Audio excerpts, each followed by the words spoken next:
Je fais court. Le cerveau, c'est du fromage blanc. La texture, c'est de la faisselle électrique. C'est donc un générateur électrique qui a à peu près la texture de la faisselle, qui flotte dans de l'eau de mer chauffée. Il y a une espèce de sac Ikea autour, un peu d'eau de mer, un peu de sac Ikea, une boîte en os. Bon, c'est très, très, très caricatural.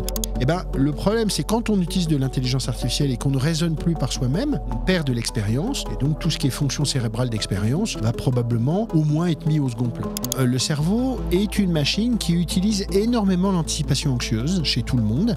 Et un des principes de l'anticipation anxieuse, c'est la plasticité. C'est-à-dire que tout ce qui n'est pas utilisé de manière régulière peut être consacré à autre chose. Ce qui explique qu'il oublie des données tout le temps. Et puis notre créativité nous surprend. La créativité, c'est pas quelque chose qu'on contrôle.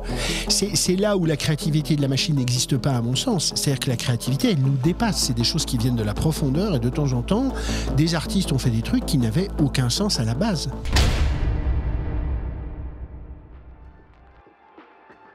100 milliards de neurones par être humain, parmi lesquels seulement 15% sont activés.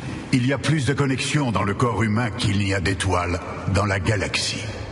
Nous possédons un réseau d'échange d'informations gigantesque auquel nous n'avons presque aucun accès. »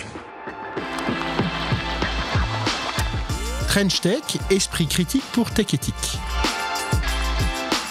Let's go Trench Tech, bienvenue à toi, et puis à toi aussi, que tu sois derrière tes écouteurs, derrière ton écran.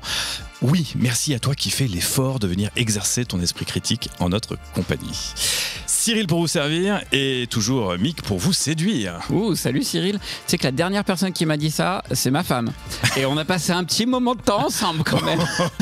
T'as quelque chose à me demander, non? T'inquiète Mick, c'est juste de la rhétorique, tout comme la question qui suit dans cet extrait de Lucie, le film de Luc Besson en 2014, et que vous n'avez pas entendu. Que ferions-nous si nous savions utiliser davantage nos capacités neuronales? Ah oui, mais j'avoue, alors il y avait une histoire là-dessus, comme quoi, soi-disant, on n'utilisait que 15% de notre cerveau, c'est à ça que tu fais référence? À mon avis, c'est du bullshit. Ah ouais, et encore, ça dépend à qui ça s'applique, Mick. L'actualité récente nous montre tous les jours que certains ne vont pas jusque-là. Enfin, je m'égare. Moi, ce qui m'étonne, c'est que nous n'avons même pas fini d'explorer tout le potentiel de notre cerveau, que notre espèce est déjà tentée de le dupliquer dans des machines supposément plus performantes que nous. Il y en a même qui voudraient hybrider neurones humains et puces en silicium dans une nouvelle forme d'informatique vivante. Alors ok, le progrès technologique a toujours été une extension de nos capacités humaines, mais avec l'intelligence artificielle, la frontière se brouille. C'est quoi le projet, hein? Amplifier notre intelligence ou la supplanter? Et quotidiennement, je sens vraiment l'émoi étreindre les différents publics que je croise. L'IA est-elle vraiment intelligente, créative et même émotionnelle? Non, pas vrai, Nick? Mais oui. Un tas de plastique, de rivets et de silicium est-il vraiment comparable à mon cerveau? La machine peut-elle prétendre un jour ressentir, comprendre et décider comme nous? Alors ça suffit, hein. Aujourd'hui, on ouvre les boîtes crâniennes, on laisse parler notre cœur autant que notre raison, et on vous promet d'être concret, hein. On va parler tuyauterie, circuit électrique et mystère de la vie avec Grégoire Inzelin. Grégoire est neurologue, ancien chef de clinique du CHU de Nantes, chargé du numérique pour les instituts cancérologiques de l'Ouest et chercheur en anthropologie et dans le domaine de la transmission des émotions en neurosciences. Excusez-moi du peu. Bonjour Grégoire. Bonjour. Et en plus, Grégoire est avec nous dans le studio. Il nous fait l'amitié d'être là aujourd'hui. Alors, heureusement, on joue local, on est à Nantes. Génial. Tu vas nous aider, Grégoire, à démystifier le fonctionnement de notre cerveau. Et il y a du taf. Et donc comprendre ce qui relève du fantasme quand on compare les machines à cet organe si complexe. Puis nous irons interroger un enjeu concret. Si nous nous en remettons de plus en plus à l'IA pour penser, apprendre et interagir, quel en sera l'impact sur notre propre cerveau et nos différentes formes d'intelligence, qu'elles soient logico-mathématiques ou interpersonnelles. Les amis, à mi-parcours de cet épisode, nous ferons une pause fraîcheur avec Louis de Diesbach et sa chronique La Tech entre les lignes pour parler de CRISPR-Cas9. Enfin, restez bien jusqu'à la fin, vous le savez, puisque après l'interview, nous resterons que juste entre vous et nous, pas vrai Mick, pour débriefer des grandes idées de cet épisode. C'est bon, cette fois-ci on y va, vous êtes bien dans Trench Tech et vous faites bien de brancher votre cerveau à Trench Tech et ça commence maintenant. Trench Tech, esprit critique pour Tech Éthique. Bon alors Grégoire, si on veut comprendre de quoi on parle quand on parle d'intelligence, parce que finalement il faut être très intelligent pour comprendre ce qu'est l'intelligence, je crois, pour un neurologue en tout cas, Comment on la définit, l'intelligence? Eh ben, on la définit pas. Parce que c'est ça voilà. voilà. Allez, bonne Merci, journée. au revoir, bonne fin de journée. Non, on peut pas définir l'intelligence parce qu'en fait, on ne sait pas exactement comment ça marche. C'est-à-dire que l'intelligence biologique, un cerveau, c'est un gros tas de cholestérol avec des tas de dipôles électriques qui marchent suivant des neurotransmetteurs. Donc, on a des tas de possibilités différentes, une espèce de forme quantique. C'est un peu excessif de dire des choses pareilles, mais c'est ça. Et donc, cette chose-là produit de la pensée sans qu'on sache très bien comment et de l'intelligence. Alors, il y a certaines formes d'intelligence qui sont liées à la mémoire, certaines formes d'intelligence qui sont liées au sens, donc ça, on a une idée de la manière dont ça marche, et puis certaines formes d'intelligence qui sont liées à des phénomènes plus profonds, et donc on ne sait pas très bien. Ce d'autant plus que c'est une intelligence qui fonctionne en effaçant de la donnée toute la journée. C'est-à-dire que le cerveau est une machine à oublier et pas une machine à acquérir. Donc il y a déjà une divergence extrêmement importante entre l'intelligence biologique et l'intelligence artificielle. Et puis c'est Daniel Handler qui dit que finalement on compare des concepts qu'est l'intelligence biologique, qui est un concept flou, comme je viens de le dire, et l'intelligence artificielle, qui a au moins 5 définitions, qui est aussi un concept flou. Ouais, c'est clair. Ça, on en parle en longueur d'épisode. J'avais lu qu'en fait, on pouvait dire qu'il y avait, c'était un psychologue américain, Robert Sternberg, mais tu me dis, dans les années 80, qui aurait dit qu'il y aurait 3 types d'intelligence: l'intelligence analytique, l'intelligence créative et émotionnelle, et puis l'intelligence pratique. Le fameux bon sens, finalement. On peut le définir encore comme ça? Alors, psychologiquement, oui. D'un point de vue câblage, je ne suis pas totalement sûr, parce qu'en fait, c'est les mêmes zones du cerveau. En fait, nous, on a une vision très géographique du cerveau, c'est-à-dire le lobe occipital, les lobes temporaux, les lobes frontaux. Enfin, les lobes occipitaux, il y en a 2. Et donc, le lobe occipital, c'est globalement celui qui fait la sémantique et l'organisation visuelle. Et il y passe beaucoup de temps, c'est le sens privilégié. Les lobes temporaux, c'est plutôt le système d'organisation de la mémoire, le système d'organisation du pilote automatique, on va dire ça gentiment, et puis les lobes frontaux, c'est plutôt le surmoi, c'est plutôt le contrôle. Sachant qu'en dessous, il y a une gare de triage qui s'appelle la fosse postérieure, le bulbe, le pont et la protubérance, qui sont des systèmes qui organisent les connaissances et qui sont par exemple des systèmes qui sont piratés dans la maladie de Parkinson. D'accord, piraté, c'est amusant. Et enfin, je termine juste, c'est que tous ces systèmes sont organisés de manière purement personnelle et génétique, c'est-à-dire que personne n'a la même que les autres, par des nœuds de connexion qu'on appelle des connectomes. D'accord. Ça, c'est intéressant. Cette notion de connectome, on y reviendra peut-être tout à l'heure pour préciser la singularité, justement, qu'on n'obtient pas avec des machines. Mais on revient de la machinerie, c'est ça qui est rigolo, mais avec une grosse dose d'inconnu, finalement.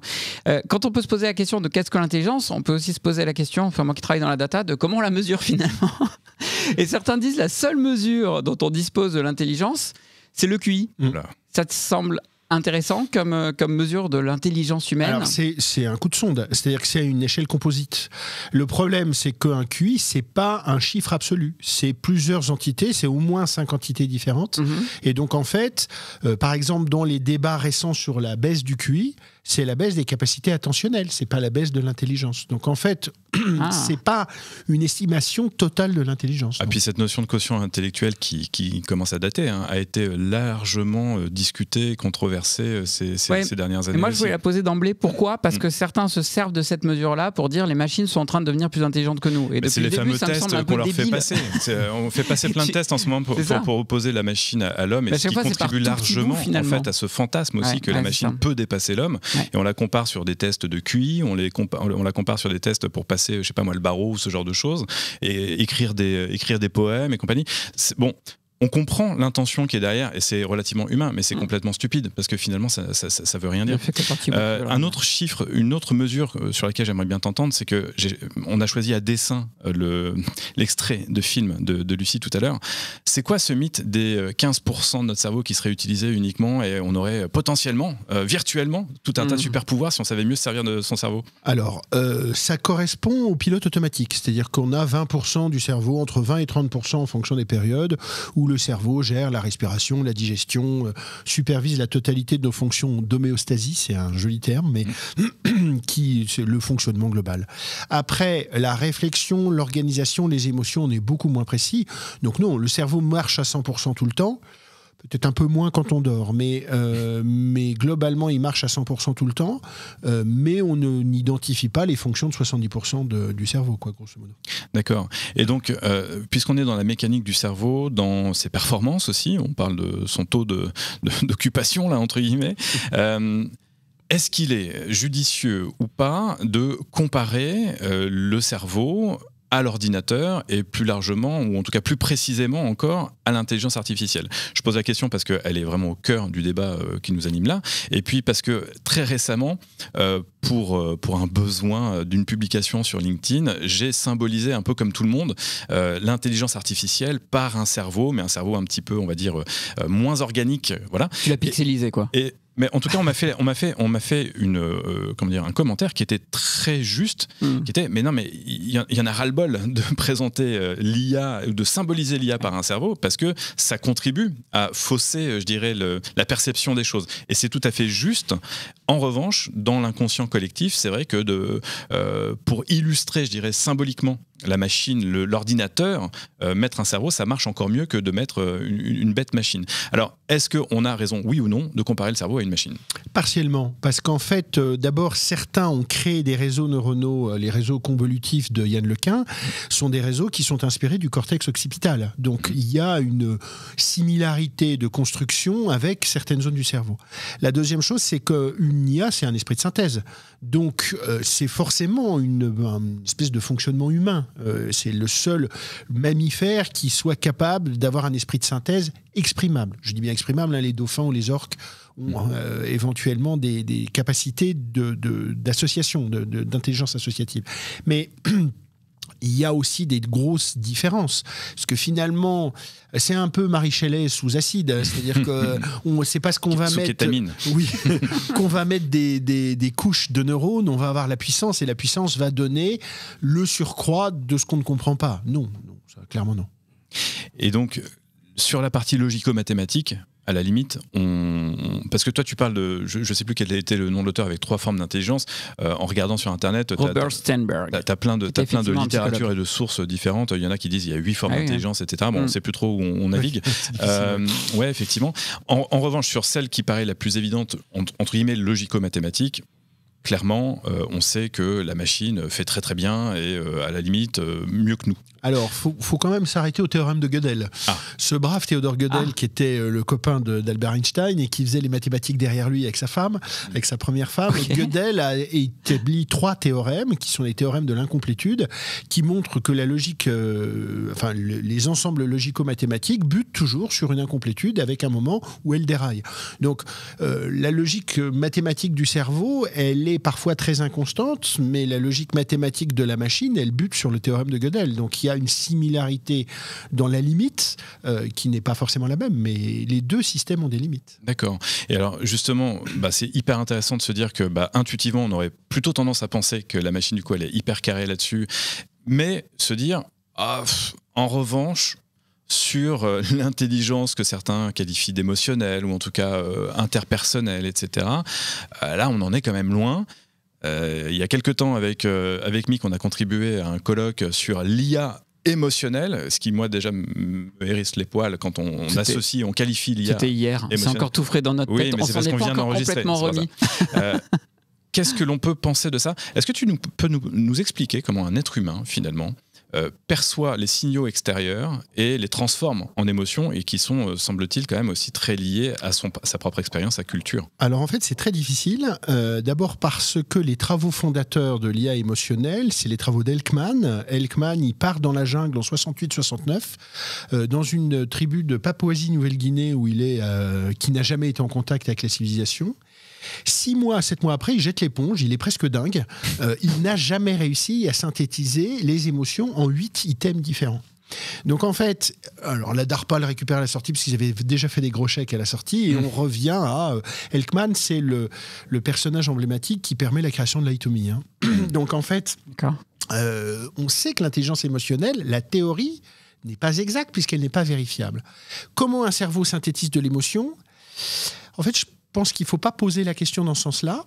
Un cerveau, c'est quelque chose qui interagit avec des systèmes de sens. Donc en fait, les émotions, elles sont profondément liées à nos sens.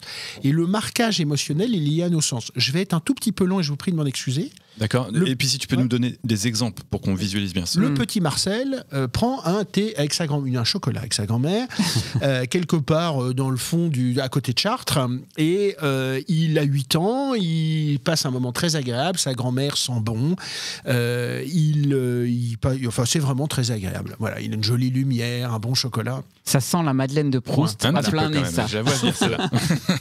22 ans après, Marcel va réécrire effectivement l'épisode de la Madeleine de Proust. Sauf que neurologiquement, l'épisode de la Madeleine de Proust, il y avait un truc qui n'était pas logique parce que l'indissage des émotions, ça s'indice comme un cloud. C'est-à-dire que tous les neurones qui ont participé à la décision vont se rallumer en même temps.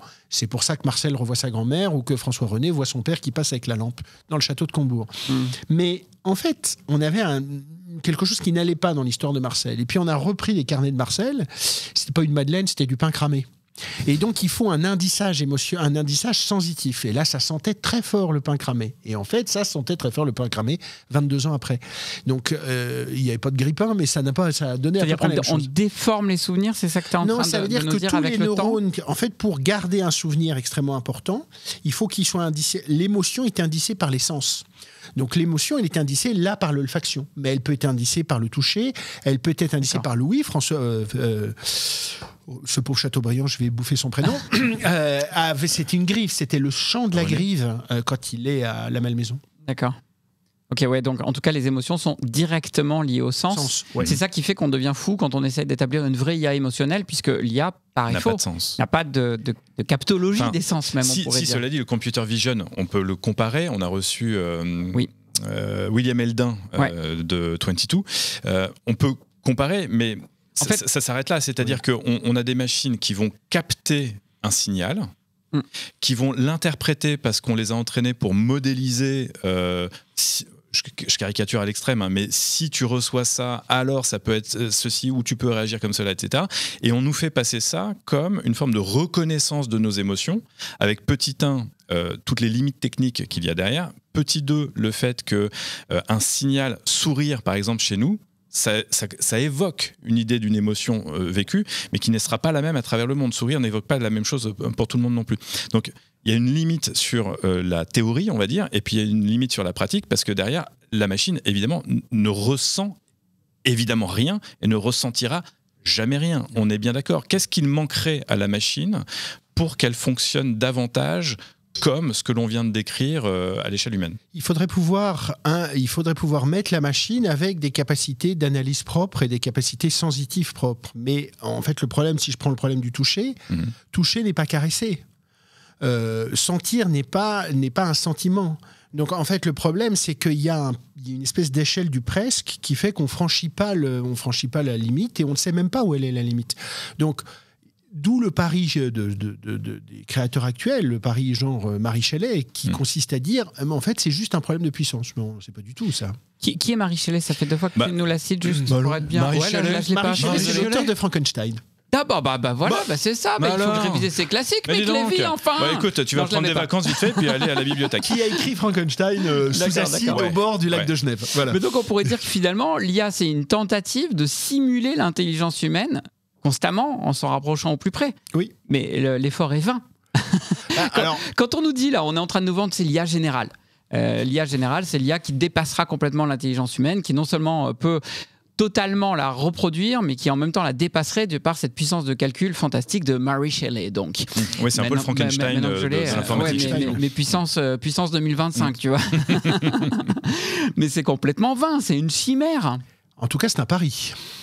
C'est un pari. Est-ce qu'il est atteignable? Est-ce que c'est pas comme l'histoire d'Einstein qui dit la vitesse de la lumière sera jamais atteignable? Donc on peut toujours chercher à aller plus vite, mais on connaît, tu vois, on connaît parfaitement une limite physique absolument pas dépassable. Je pense, moi, qu'il n'est pas atteignable, mais peut-être que si on avait interrogé les frères Montgolfier en demandant si on pouvait traverser l'Atlantique avec un avion et 4 moteurs, ils auraient répondu non.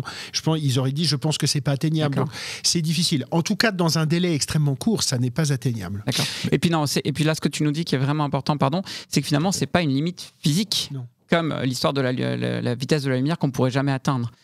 Alors, on ne sait pas pour la limite physique, puisque tout cas, on l'a pas finalement, su il à faudra déterminer. pouvoir rentrer au-delà de la physiologie, dans la quantification physique de la transmission électrique cérébrale. Et alors là, on n'y est pas. Hein. Oui, alors justement, c'est un point, peut-être en 2 mots pour passer à la suite, mais on en est où en matière de connaissances et de recherche sur le cerveau ? Est-ce qu'on est assuré de tout savoir ? Parce que, alors, les petits amis, au moment où on vous parle, moi je tombe de ma chaise, Le Monde titre quand même une nouvelle carte des galaxies bouscule les théories. Finalement, l'expansion de l'univers serait pas celle que l'on croit. Donc, Comme quoi, on en apprend tous les jours. Voilà. Donc, le cerveau, on sait déjà tout sur tout ? Non. Non. Non. On vient par exemple de faire une découverte fondamentale, on a un truc qui est parfaitement incompréhensible, c'est que à la scintigraphie cérébrale, donc la scintigraphie c'est ce qui donne ces jolies images rouge-jaune, on a détecté, alors je crois que c'est l'équipe de Steven Lorez, mais je ne suis pas absolument sûr de ça, on a détecté qu'il existait des ondes delta 15 minutes après la mort. Les ondes delta, c'est l'embrasement cérébral global. Donc 15 minutes après que le cœur ait cessé de battre, mort cérébrale, le cerveau se réactive pour produire des ondes delta dans 2 cas ou 3 cas. Donc c'est pas une étude statistique, on n'a pas mis tous les mourants dans les scintigraphes, mais globalement, on a l'impression, donc ça c'est une découverte qui est incompréhensible. Ouais. Finalement, quand la pompe s'est arrêtée, le générateur marche encore tout seul. Donc il y a beaucoup de choses encore qu'on ne s'explique pas. Et je voulais en venir au biomimétisme, parce qu'on voit bien que quelque part on peut comparer cette volonté de reproduire. Le neurone artificiel. Exactement. Ouais. Mais là, ça va plus loin, les amis. Parce que là, on va parler d'hybridation. Et alors, je ne vais pas vous cacher que moi, je n'avais pas vu passer l'information, et c'est Grégoire qui m'en a parlé et qui m'a dit est-ce que tu as vu Cortical Labs avec son fameux organoïde, donc un ordinateur vivant, ou en tout cas biologique, qui mixe neurones humains et puces de silicium. Est-ce que tu peux nous en dire 2 mots, nous dire ce que tu en penses, et si finalement, pour toi, ça relève du sens de l'histoire de l'innovation, tout bêtement, ou d'une volonté transhumaniste qui peut poser certaines questions. Ou d'un énième truc qui réalise qui verra jamais le jour. Hein. Oui, peut-être juste un effet d'annonce. Alors, c'est pas un effet d'annonce, puisque Kevin Warwick, quand il a fait son bras articulé complet, qui marche tout seul, y compris quand il est à Boston, a utilisé des chimères, je crois que c'était des cerveaux de moutons et un robot aspirateur, je fais court, mais c'est ça qui ouvrait la porte de son laboratoire. Il faut interroger Daniela Schrickig de l'EPFL. Mais... Ouais, parce qu'elle a travaillé avec. Mais globalement, il avait déjà créé des hybrides. Le problème de la chimère, à mon sens, c'est que qui fait quoi dedans, puisqu'on met des choses qui sont difficilement comparables. On ne raisonne qu'en termes de générateur électrique ou de dipôle, c'est-à-dire finalement, est-ce qu'un neurone est un dipôle ? Et puis... Attends, excuse-moi, un dipôle un truc qui fait plus-moins. Ah, ok. Un interrupteur électrique, pardon. Et puis, je suis désolé. Et puis, la question... qui va derrière, c'est que par exemple, c'est la question qu'on a avec les puces cérébrales d'Elon Musk. Neuralink, implanter des puces Neuralink, c'est mettre... Je fais court, le cerveau c'est du fromage blanc, la texture c'est de la faisselle électrique, c'est donc un générateur électrique qui a à peu près la texture de la faisselle. Bon appétit. Qui flotte dans de l'eau de mer chauffée, il y a une espèce de sac Ikea autour, un peu d'eau de mer, un peu de sac Ikea, une boîte en os. Bon, c'est très très très caricatural. Si on implante à l'intérieur, si on fait un trou dans le fromage blanc, ou si on implante quelque chose de texture différente, une tumeur qui a par exemple une texture de balle de tennis à peu près, et ben ça fait des courts-circuits. Court-circuit, c'est une maladie qui s'appelle l'épilepsie. Donc, rajouter un système électrique étranger à la machine, c'est courir un risque d'épilepsie. Et c'est probablement dans les études de Neuralink d'épilepsie et d'infection, puisque c'est un système parfaitement hermétique pour éviter l'infection autant que faire se peut. Et il y a eu un massacre de macaques, si j'ose dire, parce qu'il y en a beaucoup qui sont morts d'infection. Et chez les 2 humains qui ont été pucés, il y a les connecteurs qui se défont apparemment. Alors, attention, on s'éloigne de notre question. Hein. Oui, tout à fait. Mais bon. Alors, donc en fait, l'hybridation, elle est difficile, puisque le tissu qui a un système immunitaire réagit, crée de la fibrose autour, et donc il va de moins en moins bien marcher. Donc même si on pouvait créer une chimère, est-ce que cette chimère va durer avec le temps ? Je ne suis pas du tout sûr. Donc ça, c'est la version où on va intégrer, on va dire, la techno dans l'humain, et le fait d'aller mettre... Les neurones d'ailleurs de Cortical Labs, là, c'est des neurones imprimés, c'est un organe. Ouais, c'est ça, sont des neurones de synthèse, on est bien d'accord. Et cet ordinateur, toi, ton point de vue là-dessus ? On ne sait pas très bien à quoi il sert. C'est-à-dire qu'il sortent, Cortical Labs sort le truc en disant « Haha, j'ai fait une d'une chimère et en pratique. C'est-à-dire que d'ailleurs le lieu où ils le sortent est pas anodin, c'est le salon de la téléphonie de Barcelone. Oui, c'est ça. C'est un grand salon d'innovation. C'est un grand salon d'innovation, mais c'est une innovation qui va largement au-delà de la téléphonie. Oui, mais c'est comme si c'était allé à la foire de Paris pour présenter ton truc. Non, au CES. Oui, le MWC, c'est devenu le CES européen. Ouais, alors c'est le CES européen, mais c'est un peu comme si Ferrari allait présenter sa Ferrari dans un salon de tracteurs, quoi. C'est un peu ça. C'est un moteur. Je sais bien que Lamborghini, c'est parti des tracteurs, mais enfin quand même.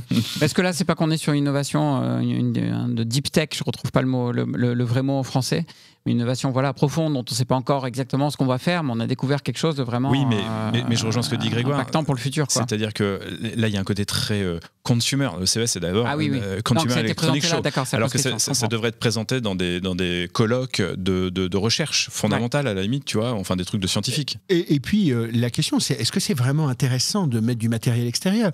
On a une équipe absolument incroyable à Grenoble qui a mis des systèmes informatiques avec le PFL pour greffer des moelles épinières avec des gens qu'ils ont réussi à faire remarcher, je crois qu'il y a 5 cas, voire même, dans mes souvenirs, dans les publications, il y en a un qui récupère ses fonctions urinaires, ce qui est quand même assez impressionnant.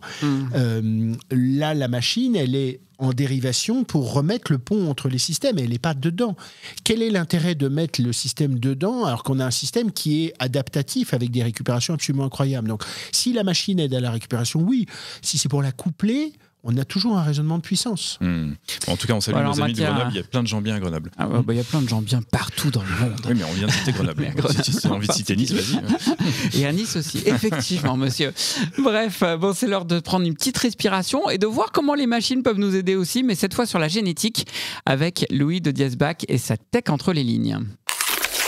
La tech entre les lignes.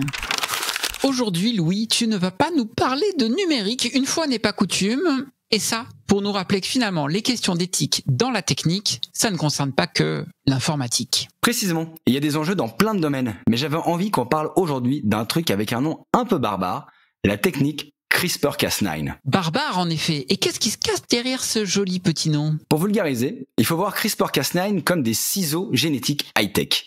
Cette technique permet de couper et de coller des morceaux d'ADN pour corriger des gènes défectueux. En gros, c'est une méthode pour réécrire le code de la vie qui offre pas mal d'espoir pour guérir des maladies génétiques. C'est un peu de la chirurgie de précision, mais au niveau microscopique. Beaucoup de choses ont été écrites sur cette technique donc, mais pour la mettre en lumière, j'ai voulu me baser sur un article de Mireille Leduc, docteur qui travaille notamment sur les questions génétiques et qui s'intitule « Une révolution dans la thérapie génique, chance ou danger pour l'homme ». Ah, mais c'est une super question ça! Et du coup, chance ou danger? Les deux, mon capitaine. Il y a évidemment beaucoup de questions qui se posent et je voudrais les diviser en 2 catégories. L'éthique dans la recherche et l'éthique dans le résultat et le futur. Ici, on travaille notamment sur des embryons, d'abord non viables, mais aussi des embryons viables, mais que normalement on détruit après la recherche.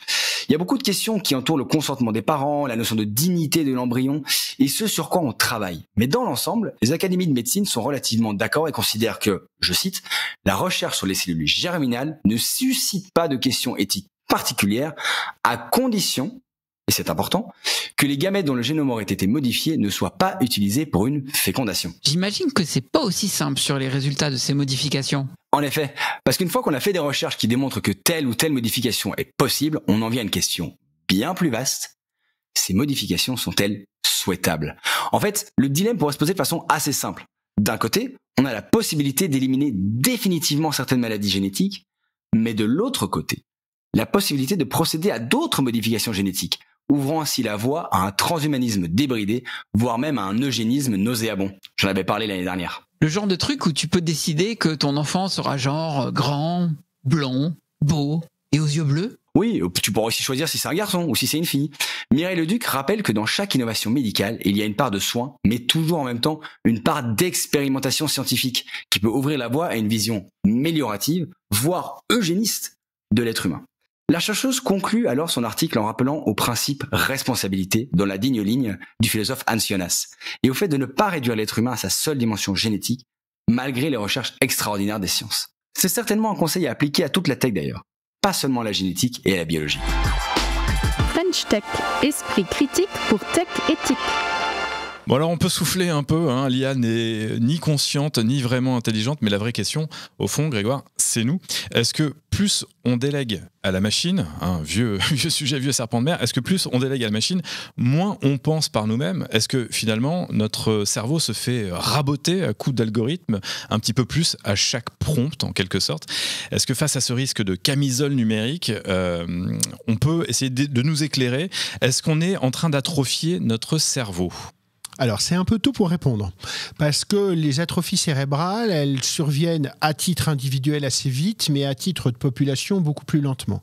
Le cerveau s'adapte, mais il y a des caractéristiques génétiques, épigénétiques, etc. Si on rentre dedans, on en a pour 3 heures, donc je vais pas pousser cette porte-là, mais on a une adaptabilité. Maintenant, le cerveau est une machine qui utilise énormément l'anticipation anxieuse chez tout le monde, et un des principes de l'anticipation anxieuse, c'est la plasticité, c'est-à-dire que tout ce qui n'est pas utilisé de manière régulière peut être consacré à autre chose. Ce qui explique qu'il oublie des données tout le temps. Enfin, qu'il jette des données tout le temps, parce que ça ne lui sert pas, et de toute façon, il les récupérera s'il doit les récupérer.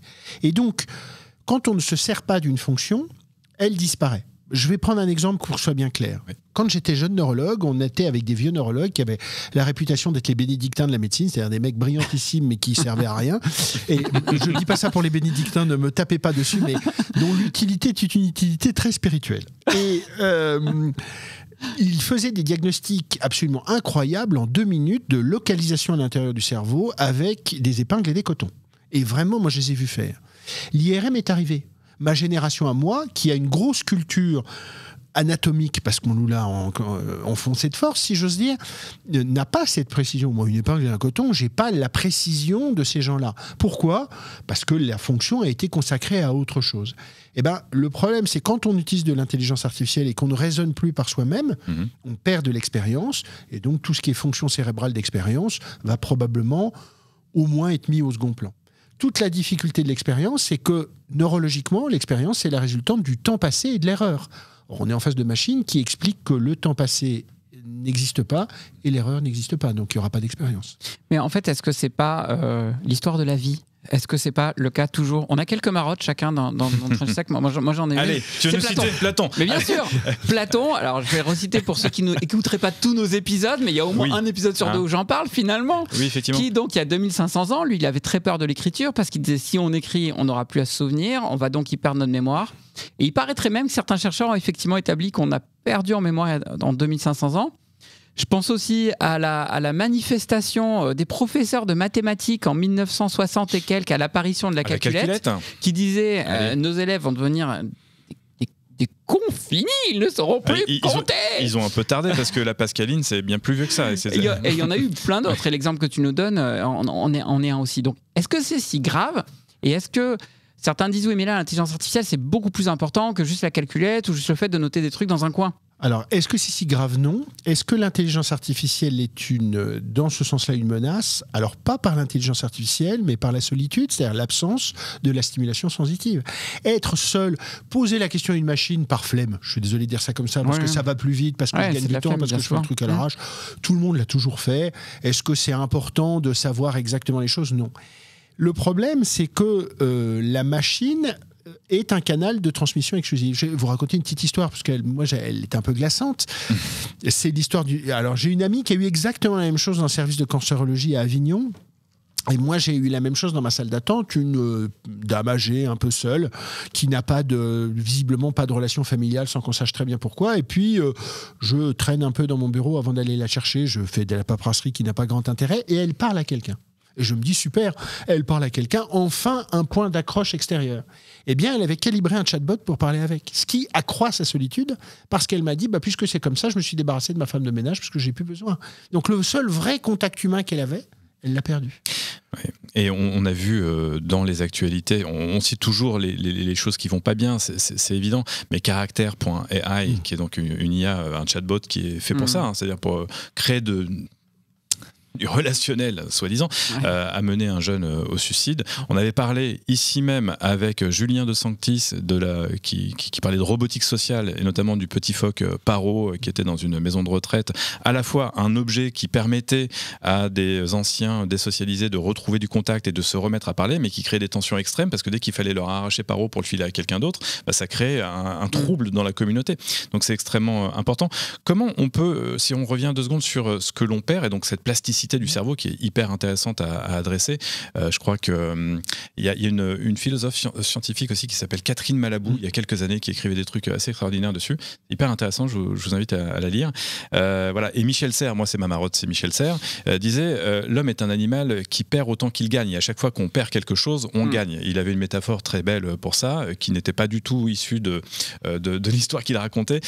Soi-disant, c'était son prof qui lui avait dit ça, prof d'histoire ou je sais pas quoi. Bref, on a perdu nos griffes quand on s'est mis sur nos pattes arrière, mais finalement, on a gagné le fait de pouvoir caresser. C'est très métaphorique. Bon. Là, on va perdre des choses. Qu'est-ce qu'on est en train de gagner, selon toi ? C'est une bonne question. C'est une question qui est plus sociale qu'une question d'intelligence artificielle. Si on gagne le fait d'être enfermé chez soi en claquettes chaussettes, en se faisant livrer de la nourriture en bas tout seul et en discutant avec des êtres virtuels, on ne gagne pas grand-chose. Et à ce moment-là, on a ce que dit Eric Sadin, c'était une civilisation spectrale. Donc, est-ce que Macbeth est une entité enviable ? Je ne suis pas totalement sûr. Shakespeare a démontré l'inverse, mais je ne suis pas totalement sûr. Si on dégage des tâches automatiques pour avoir du contact avec les autres ou pour faire quelque chose effectivement de social, oui, c'est une très bonne chose. Après, le virage va dépendre de ce qu'on en fait. J'ai un peu peur, moi, comme neurologue, le taux de solitude que je vois dans mon bureau augmente de manière extrêmement importante. Des gens seuls ou hyper conformes, avec des groupes dans lesquels tout le monde pense la même chose en même temps. Alors, mon niveau de philosophie est très bas. Je fais le tour de Nantes avec mes chiens le soir. Je constate 2 choses. Le nombre de livraisons par des sociétés... de livraison de repas. De livraison de repas augmente. Ouais. Et il y a une chose qui me frappe beaucoup depuis 18 mois, c'est que quand vous regardez les vitrines des bars, il n'y a plus de mélange homme-femme. C'est-à-dire que vous avez des groupes de filles et des groupes d'hommes. Alors les groupes d'hommes, il y en a beaucoup moins que des groupes de filles, mais il y a un nombre de groupes de filles absolument impressionnant. Si l'utilité sociale est de continuer à se mélanger, si la machine est un support du contact humain, très bien. Si elle n'est pas un support du contact humain et qu'elle enfonce dans la solitude, on va perdre des capacités cognitives. Mais ça, tu crois que c'est pardon, excuse-moi, mais est-ce que tu penses que c'est du ressort de chacun individuellement, ou est-ce que ça relève d'une volonté collective de s'affranchir de ce risque-là. Dit autrement, est-ce qu'on est suffisamment armé individuellement pour se dire finalement, moi, ce que je gagne, c'est du confort parce que je peux ne plus bouger de mon canapé, ou est-ce qu'il y a un projet politique, entre guillemets, à dessiner derrière ? Je ne crois pas qu'il y ait de projet politique. Alors, je pense que l'organisation du système et l'organisation du flux produit ça. C'est-à-dire que la machine produit de la solitude et de l'hyperconformité. Cette hyperconformité, c'est le bubble effect qu'il a créé au départ, parce que les réseaux sociaux le créaient et l'algorithme le créait. Et puis, in fine, tout le monde s'y est trouvé bien. Et on le voit bien dans la civilisation actuelle, une des contrariétés les plus importantes pour le cerveau, c'est la sécrétion, c'est la peur. Je vais prendre un exemple tout bête. Quand on se met en colère, on a une sécrétion extrêmement importante de corticoïdes, de cortisol. Cette sécrétion dure 1h30. C'est-à-dire que quand nous, on se met en colère et un quart d'heure après, on a l'impression que la colère a disparu, elle n'a pas du tout disparu. Et donc, si un vélo essaye de m'écraser sauvagement sur un passage clouté, je vais remonter au cocotier instantanément. Donc, cette modification des neurotransmetteurs et des hormones, elle se fait de manière beaucoup plus lente que ce qu'on pense. Donc, si on conditionne ces circuits de manière permanente et si on est dans une solitude permanente avec de la peur, ce système va s'inhiber tout seul. Donc, ça nécessite une volonté personnelle. Est-ce que... c'est le panoptique de Foucault à l'envers, si c'est est-ce qu'on regarde tous le surveillant ou à l'inverse du surveillant qui nous regarde tous. Je suis pas totalement sûr, qu'il y ait un projet politique derrière, mais non, c'était pas dans le sens projet politique qui nous mène global. À ça, mais plutôt un projet politique qui nous permette de nous affranchir de ça. Tu vas encore te faire qualifier de complotiste, hein, Cyril. C'est-à-dire qu'en fait, je suis pas sûr que le politique je suis pas sûr que le politique mène la machine. La décision politique mène la machine. Alors est-ce qu'il y a une vision politique? Il faudrait, moi j'ai une vision capitalistique. On travaille. Il y a des gens qui ont des choses à nous vendre et puis ça crée des mauvais effets. Quoi. Non, mais c'est pas ça en fait. Non, c'est le rejet du flower power. C'est-à-dire que puisque nous, on voit bien au départ du système, je vais le citer, mais c'est Erwan Loriot-Prévost qui est extrêmement intéressant dessus. C'est-à-dire qu'il y a un système où l'analyse politique du projet dans les années 30 est déjà présente. Quand Bernanos, dans La France contre les machines, dit super bouquin. Ils regarderont les écrans, qui les rendront vides et ils ne réfléchiront plus à rien, il l'écrit juste avant sa mort en 47. C'est donc bien que le logiciel existe. Quand Gunther Anders écrit L'obsolescence de l'homme, en 56 et en 68, dans mes souvenirs, tout est dedans. Hein. Voilà. Le fameux Gunther Anders, philosophe allemand, qui dit l'homme dépend toujours 2 fois de sa machine. Une première fois parce qu'il a besoin régulièrement ici. Ah bah j'adore le citer. Finis la citation. Non, mais c'est ça. En fait, tu dépends 2 fois de ta machine. Une première fois parce que tu en as marre de te faire mal à la main en tapant dessus, donc tu vas prendre une pierre et puis après tu vas lui mettre un manche parce que c'est plus pratique, etc. Et puis tu te rends compte qu'avec cette technique-là, tu dois te maintenir au niveau parce qu'il y a d'autres idées qui viennent derrière, mais que donc il va falloir une deuxième techno, etc. Et donc on dépend 2 fois de la machine. Et in fine, la comparaison est un peu vite faite, mais c'est aussi ce qui donne justement derrière du Mary Shelley, etc. C'est-à-dire qu'on dépend tellement de notre technique parce qu'elle nous façonne autant qu'on la façonne, entre guillemets, que derrière on a la peur qu'elle nous dépasse ou qu'elle nous remplace. Voilà. Top. Et ça mène à Neuralink. Et puis notre créativité nous surprend. La créativité, c'est pas quelque chose qu'on contrôle. C'est là où la créativité de la machine n'existe pas, à mon sens. C'est-à-dire que la créativité, elle nous dépasse. C'est des choses qui viennent de la profondeur et de temps en temps, des artistes ont fait des trucs qui n'avaient aucun sens à la base. Et c'est pas que la drogue. Et c'est pas que la drogue. D'ailleurs, tu demandes à un artiste si ça a un sens ou quelle est l'utilité de l'art, et il t'envoie la tasse à travers la tronche. Cyril Chaudois, j'annonce. Vas-y, balance. J'ai 2 questions. Allez, c'est ton heure. Tu m'en choures pas une au passage. Okay. Maintenant, je vais faire ça. Attends, on va prendre des tickets de réservation de nos questions. Je pose le casque, je te laisse faire, je m'installe dans le canapé. Bon, si je résume, tu nous dis finalement, le gros risque de ce qu'on va perdre avec l'IA, c'est pas tant de moins réfléchir, parce que ça va s'exercer d'une autre manière, mais c'est que c'est encore un élément qui va nous amener à plus de solitude, plus d'hyperconformisme. Est-ce que tu vois d'autres risques de choses qu'on pourrait perdre en utilisant beaucoup l'IA? L'expertise. Alors, ça c'est assez facile, c'est-à-dire que dans les métiers, c'est l'expertise qui disparaît, puisque l'expertise, elle est la résultante du temps passé et de l'erreur. Je sors d'une réunion, alors moi aussi. J'osais pas te demander effectivement d'y faire référence. Si tu passes moins de temps à écrire, tu vas perdre en expertise sur Exactement. sur ta capacité de rédaction. Un RH qui fait du recrutement, s'il ne reçoit pas des candidats, il ne sait plus. Moi, ce que je sais de l'intelligence artificielle, je le sais, la comparaison neurologique, dans la mesure où j'ai une expertise, mais la comparaison, c'est parce que je reçois des patients tout le temps.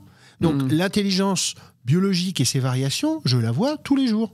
La difficulté, c'est qu'effectivement, quand on me montre une machine, je peux me dire, mais ça ne correspond pas à ce que je vois. Donc, cette expertise, c'est du temps passé. Mais moi, j'ai 30 ans de neurologie dans les pattes, je suis toujours pas bon, mais j'ai 30 ans de mais ça, on neurologie. en perd constamment. Quand on introduit la calculette, on perd en expertise de calcul mental. Non, si l'expertise est constatée, quelqu'un qui a une calculette, mais qui se sert de sa calculette pour construire des ponts, il perd du temps en faisant des calculs. Alors qu'il ait des bouliers à la chinoise et qu'il ait un circuit intégré. En fait, le cerveau ne sait pas faire 2 choses en même temps. Non, on va tordre le cou d'une légende. Le cerveau ne sait pas faire 2 choses en même temps. Pour qu'un cerveau fasse 2 choses en même temps, quand j'ai appris à conduire, au début, je regardais mes mains, mes pieds, etc. C'était juste l'enfer. Puis le cerveau s'est aperçu que j'allais conduire régulièrement. Donc, il a passé en sous-cortical. Je suis désolé, c'est du jargon, mais c'est plus le cortex qui prend, c'est des systèmes automatiques. Il a mis dans des centres d'automatisme du cerveau ces systèmes qui me permettent de bouger mes mains, mes pieds. Donc ça, c'est grâce à la pratique. Ça, c'est la pratique. Quand je roule à 50 km/h, il traite 1700 informations à la minute, d'où la vacuité des 15%, si j'ose dire. En fait, il répartit la charge. Il traite 1700 informations à la minute. Si j'ai besoin de savoir où est ma main sur le volant ou ma main sur le changement de vitesse, si j'en ai encore un, il récupère le contrôle. Donc, tous ces systèmes sont des systèmes automatiques.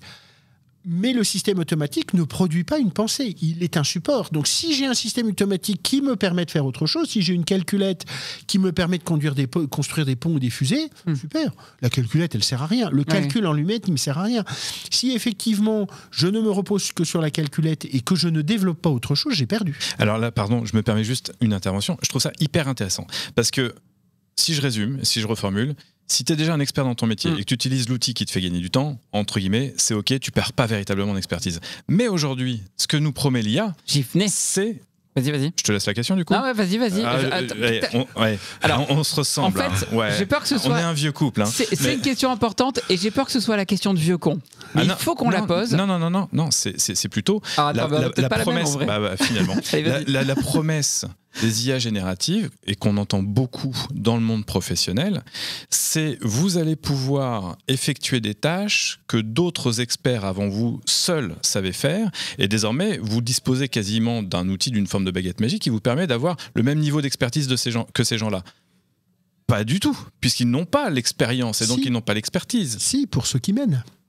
C'est là où il y a un projet politique, qui n'est pas un projet politique, mais ça permet aux gens qui ont l'expérience du pouvoir d'exercer un pouvoir de manière plus complète. Pas plus absolue, mais plus complète. Moi, j'étais au niveau opérationnel, c'est-à-dire le gars qui a jamais construit de pont, on lui dit utilise ChatGPT pour savoir comment construire un pont, et il se dit punaise, je suis aussi bon qu'un mec des ponts et chaussées. En fait, pas du tout. Il a 15% de marge d'erreur. Donc quand le pont s'écroulera, qui est responsable? Là, le 15%, il est valable. Mais par contre, toi, tu nous dis aussi que c'est finalement une manière pour ceux qui ont vraiment l'expertise de la conserver pour eux, quoi. Je crois pas que ce soit conscient comme ça, mais en fait, c'est ce qui va se passer. C'est-à-dire que l'expert devient effectivement plus disponible, puisqu'il peut se décharger d'un certain nombre de tâches. Dans la mesure où l'expertise, en fait, c'est là où c'est compliqué. C'est temporaire. Parce qu'un expert, il est aussi expert parce qu'il a ses 20% ou 30% de choses pas intéressantes, qui le ramènent à des choses plus concrètes. Le problème, c'est que la perte du concret fait perdre l'expérience. Nous, c'est des choses qu'on voit. On voit des gens qui ont une expertise extrêmement importante en médecine dans des réunions professionnelles, puis ils abandonnent la clinique et ils font plus que des congrès et ils perdent leur pertinence. Alors, il y en a qui restent très très bons, mais ils perdent leur pertinence parce que le concret ne les rattrape plus. Donc l'expertise, elle se nourrit du concret. Alors ce que tu nous disais, c'est que ça crée un fossé encore plus large entre les sachants vraiment très très experts et ceux qui ne le sont pas. Exactement. Ouais. Merci Cyril de cette question intermédiaire qui me sert parfaitement ma deuxième question. Donc la question du vieux con, ding, que j'entends partout. Ce qui va se passer, c'est que la prochaine génération, ça va être vraiment des gros teubés, puisque eux, ils vont. On parle de la génération alpha, on l'appelle la génération IA. Ils seront donc nés avec l'IA. Il y a plein de choses qu'ils n'auront même pas eu à apprendre ou à se poser la question. Peut-être même qu'ils n'auront plus à apprendre l'anglais ou l'espagnol puisque l'IA fera de la traduction automatique. Est-ce que vraiment on est en train de construire une génération de teubés, de cons? J'ai compris. Et est-ce que le crétin numérique aurait dit de Murger. Ou de crétin numérique, effectivement, pour reprendre cette grande expression. Et est-ce que c'est pas effectivement une réflexion de vieux con, parce que depuis la nuit des temps, on a l'impression que la génération qui vient est systématiquement plus bête que la génération actuelle, on va dire. Alors oui et non. Non, parce qu'ils ne sont pas plus idiots que nous, qu'il faudrait, pour avoir des atrophies cérébrales, avoir des processus d'évolution continue sur 250 ans.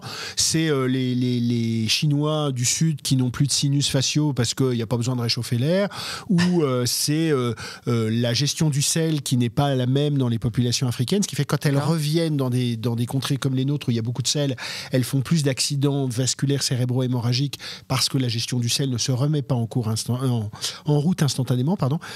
Et donc effectivement, on a une espèce d'adaptation avec le temps. Le problème, c'est le registre de la bibliothèque. C'est-à-dire que finalement, je vais essayer d'être clair. Si je lis un livre, l'auteur va faire des digressions partout, il va se balader partout, et donc je vais avoir des sujets qui vont être évoqués devant moi et qui ne sont pas, ceux que j'avais prévus, et qui peuvent m'ouvrir une porte latérale, que je prendrai ou pas. Ouais. Si je lis un article, j'ai beaucoup moins de portes latérales, j'ai 15 pages, un article, un vrai, j'ai 15 pages. Éventuellement, ces sujets seront évoqués. Si je n'ai pas la curiosité nécessaire, je n'irai pas forcément regarder. Ouais. Si je lis un chapeau d'article, il n'y a rien. Il n'y a pas de porte latérale, hop, tout droit. Et on voit bien que cette accélération du temps ne plaide pas pour les jeunes générations. Donc en fait, c'est le temps qui compte. C'est-à-dire que finalement, est-ce que c'est pas à nous de leur dire de prendre le temps de débrancher la machine? À un moment, la machine ne doit pas être partout dans leur vie, mais ils sont pas plus idiots que nous. Le problème, c'est qu'ils ont une gestion du temps sous contrainte qui fait que la créativité ne peut pas s'exprimer de manière libre avec une contrainte permanente. C'est bien la créativité sous contrainte, mais pas tout le temps. Gestion du temps et curiosité, puisque quand tu parles de l'auteur avec des digressions, etc., ça se rapproche un peu de la sérendipité. Ouais. Tiens, je cherchais pas ça, mais je m'intéresse à ça, bim. Là, plus on va utiliser des outils qui sont supposés nous donner la bonne réponse de la façon la plus concise possible, on n'a pas besoin de chercher autre chose, et encore moins de se laisser happer par un indice dont on n'avait rien à faire au début, mais qui finalement allume une forme de curiosité. L'association des psychiatres américains, l'association de la série des vieux cons, l'association des psychiatres américains on leur passe le bonjour. avait fait un article à charge. Non, mais ils avaient raison. On les a traités de vieux cons à l'époque. Avait fait un article à charge dans les années 90 contre les systèmes d'écran embarqués dans les voitures, en disant que c'était une catastrophe de supprimer l'ennui dans les voitures parce que c'était le moteur de la créativité. Tout le monde les a traités de vieux cons. On voit où on est. Ah, moi, je me souviens que quand j'étais gamin, à l'arrière de la voiture, j'adorais laisser divaguer. Tu vois, je mettais le Walkman, j'écoutais de la musique qui me plaisait, je regardais les paysages, je divaguais et j'avais toujours des idées et je notais déjà des trucs. Je lutte avec mes enfants pour pas qu'ils prennent d'écran effectivement pendant la voiture. Ennuyez-vous, c'est très bien. Alors, justement, puisqu'on en est là, Grégoire, j'ai une question quand même fondamentale. Est-ce que tu as des conseils à nous partager pour une hygiène de vie, je dirais une hygiène cognitive qui nous permette de perdre le moins possible? 2-3 tips peut-être que tu prodigues déjà auprès de ta on fait ça, nous, c'est un truc qu'on a inventé avec un psychiatre. Je dis inventé, il est en retraite, hein, mais il se reconnaîtra. On envoie les gens poser leurs fesses pendant 2 heures dans un endroit neutre. C'est-à-dire que finalement, ce système, qui est la combinaison entre l'anticipation, c'est anticiper et créer, l'action, qui permet de s'occuper des autres, et l'organisation. Ce système est un système dévorant.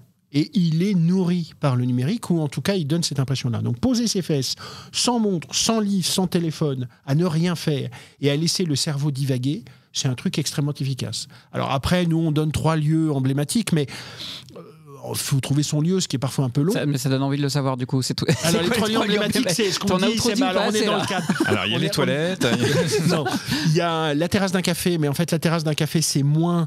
Plein de distractions. C'est bruyant. Non, le serveur passe toutes les demi-heures. En fait, le temps ne s'arrête pas. Voilà. Il y a un grand paysage, quel qu'il soit, parce qu'en fait, le grand paysage a un système d'organisation propre dans lequel, quand on est assis, on ne rentre pas. Et on le dit, alors la manière dont on le dit, un banc d'église vide, parce que c'est un bâtiment qui est conçu verticalement, mais pas horizontalement. Ouais. Et donc, en dehors des activités naturelles de l'église qui sont la messe, eh ben, il ne s'y passe rien. Et donc, tu te poses, tu ne prends pas de livre, tu ne prends pas encore moins de téléphone, évidemment, encore moins tu converses avec une IA. Tu ne penses à rien. Tout seul. Et tu restes juste seul face à toi-même. Seul face à rien, c'est-à-dire qu'il se passera ce qui doit se passer, c'est-à-dire probablement rien, et c'est pas grave. C'est vertigineux, et je pense que c'est de plus en plus vertigineux un reset du cerveau à notre époque. En revanche, c'est extrêmement simple et à la portée de tous. C'est un peu comme le footing, et comme je parlais d'hygiène de vie, le parallèle est vite fait. En fait, les amis, le plus dur, c'est de s'y mettre. Merci Grégoire pour cet échange, merci pour ce bon conseil et merci pour l'intégralité de l'échange. On aimerait continuer, on continuera à la terrasse d'un café, donc ce ne sera pas 2 heures de calme, mais 2 heures très intenses au contraire. Merci beaucoup Grégoire. Merci Grégoire, au revoir. Au revoir. Trench Tech, esprit critique pour Tech Critique. 1700 informations par minute dans ton cerveau. T'es vraiment un mec de la data, toi. Mais tu commences sur un chiffre. C'est incroyable ça. J'ai vu la série Rematch. Qui retrace, elle est sur Arte Replay, exactement, qui retrace le match entre Garry Kasparov et Deep Blue d'IBM. Et les ingénieurs d'IBM disent le mec n'a aucune chance de gagner contre Deep Blue qui, à chaque move, évalue 200 millions de coups possibles. Et ben écoute, qu'est-ce que répond les mecs en face? Ils disent oui, mais Kasparov, il en a peut-être une centaine de coups qu'il arrive à évaluer, mais lui, il a les bons parce qu'il a l'intuition de savoir où aller. Et il nous l'a dit, Grégoire, finalement, nos émotions, la manière dont on gère, c'est aussi lié à nos sens et pas que à du calcul basique, quand bien même on en fait quand même beaucoup, 1700 par minute. Donc. Clairement, 1700, donc on part sur un chiffre très très élevé et globalement, c'est un peu l'imprestion que j'ai à la fin de cet épisode, c'est qu'il y avait énormément de données, énormément d'informations. Dans le micro, mais oui, mais parce que j'adore ça, en fait, tu es mon exemple. Alors moi aussi je crie. Non mais il y avait énormément d'informations. C'était absolument incroyable. Hyper riche. Quelques mythes quand même qui ont été débunkés, hein, comme c'est bien le faire Grégoire. D'ailleurs, je crois qu'il a une activité de debunking aussi avec ses copains. Non, c'est intéressant. On a pu remettre la mairie au centre du village. La cerise au centre du gâteau. Oh, c'est bien aussi ça, bien, au milieu de la chantilly, sur le fait que non, comparer systématiquement la machine au cerveau, quand bien même tout ça n'est que de la faisselle ou de la tuyauterie, c'est un raccourci qui nous amène à continuer de penser que la machine peut nous remplacer, ou en tout cas imiter très très bien ce que notre cerveau est censé faire, et c'est pas vrai. Définitivement, finalement, tout le monde le dit. L'intelligence artificielle, certainement, on ne l'a pas évoqué là, mais certainement le pire terme qui a été choisi dans toute l'histoire, qui influence tout un tas de mauvaises visions, de mauvaises postures qu'on peut avoir finalement face à l'IA. Mais bon, le terme reste. Ce qui est intéressant aussi, c'est le vide abyssal devant lequel Grégoire nous a laissé, en nous disant que finalement... Par rapport à quoi? On en connaît encore très peu. Quand il te dit de rester 2 heures assis sur un banc tout seul à regarder les feuilles de l'arbre tomber, c'est ça? Alors ça, il faut en faire l'expérience. Il faudrait ça peut créer un vide abyssal, je te confirme. Non, le vide abyssal de manque de savoir devant lequel on est, c'est notre cerveau qui nous permet de comprendre, c'est notre cerveau qui nous permet d'apprendre, de faire des progrès, de savoir, de créer l'IA, et lui-même... On ne le maîtrise finalement que très très peu, puisqu'il y a encore des découvertes majeures qui sont faites. Il y en a encore énormément à faire. Mais ça ne signifie pas qu'on n'exploite pas notre cerveau à plein régime. Le fameux mythe, là encore, du 15 ou du 20%, peu importe. Non, ce qui est intéressant aussi, c'est de se dire que, on le sait, on le dit assez souvent dans nos épisodes, l'usage de ces outils crée des automatismes chez nous, nous fait perdre d'une certaine manière des réflexes, des expériences, mais Grégoire nous rappelle quand même qu'une bonne partie des tâches que l'on accomplit lorsqu'on est quand on maîtrise un sujet, ne serait-ce que savoir conduire, eh bien, on est un peu en mode pilote automatique et que quelque part, c'est pas très grave quand on perd ça parce qu'on va s'appuyer sur un outil qui nous permet de le faire à notre place et d'aller plus vite. Ce qui devient plus grave, c'est si on ne s'intéresse plus au reste des choses, si on ne prend plus des chemins de travers. Il nous a parlé de l'auteur, de ses digressions. Tu sais comme moi ce que c'est que digresser, Mick. Pas vrai. Mais toi tu sais plus que moi quand même. Oui, mais c'est ce qui ouvre de nouvelles perspectives. Tu vois, c'est quand tu sors de l'autoroute et que tu prends les petites routes de campagne, tu découvres des choses. Et puis qui construit aussi la pensée finalement, parce qu'elle s'alimente de beaucoup de choses. L'esprit critique. Il y avait un truc hyper intéressant aussi, c'est qu'est-ce qu'on y perd avec l'IA. Et finalement, la grande leçon, c'est qu'on y perd de l'expertise, effectivement, mais la grande leçon, c'est que ça nous ramène plus de solitude, plus d'hyperconformité. Et finalement, est-ce que c'est pas toute l'histoire du numérique? C'est pas que l'IA. Les réseaux sociaux, les écrans, globalement, ont créé plus de solitude, ont créé plus d'hyperconformité, de bulles dans lesquelles on se retrouve constamment avec les mêmes personnes, parfois même pilotées par des algorithmes. Est-ce que c'est pas l'essence du numérique globalement et puis qui se poursuit là avec cette nouvelle vague de l'IA? Moi, je crois qu'au fond, tu vois, ça fait quoi? Ça fait plus de 60 invités qu'on a et plus ça va et plus je me rends compte que ce qui m'inquiète le plus avec ce progrès technologique, c'est effectivement la solitude croissante, le seul ensemble et cette idée de standardisation. Standardisation de la réflexion, standardisation des connaissances, standardisation des émotions potentiellement demain. Ça, c'est ce qui m'inquiète et j'espère que ceux qui nous écoutent s'en emparent, partagent autour d'eux, parce que ne restons pas seuls. Et c'est pour ça que c'était bien de le faire dans le studio, parce qu'on n'était pas seuls et on a vécu des belles émotions ensemble. Merci Cyril. Merci à toi Mick. French Tech. Et voilà, nous avons passé plus ou moins 60 minutes ensemble pour exercer notre esprit critique sur les liaisons plus ou moins dangereuses entre notre cerveau et l'intelligence artificielle. On espère que cet épisode avec Grégoire Inzelin vous a autant donné matière à penser par vous-même ce sujet structurant pour notre condition humaine. Continuons ensemble d'exercer notre esprit critique pour une tech éthique. Et si c'est le cas, n'oubliez pas de nous mettre 5 étoiles, de lever un pouce ou mieux encore, de partager cet épisode autour de vous. Ça donne du sens à notre engagement et vous, ça vous prend quelques secondes. Et puis tiens, pour nous quitter, j'ai envie de vous laisser méditer sur ce que nous dit Edgar Morin. Une intelligence incapable d'envisager le contexte et le complexe planétaire rend aveugle, inconscient et irresponsable. Dites-nous ce que vous en pensez sur les réseaux sociaux. À très bientôt.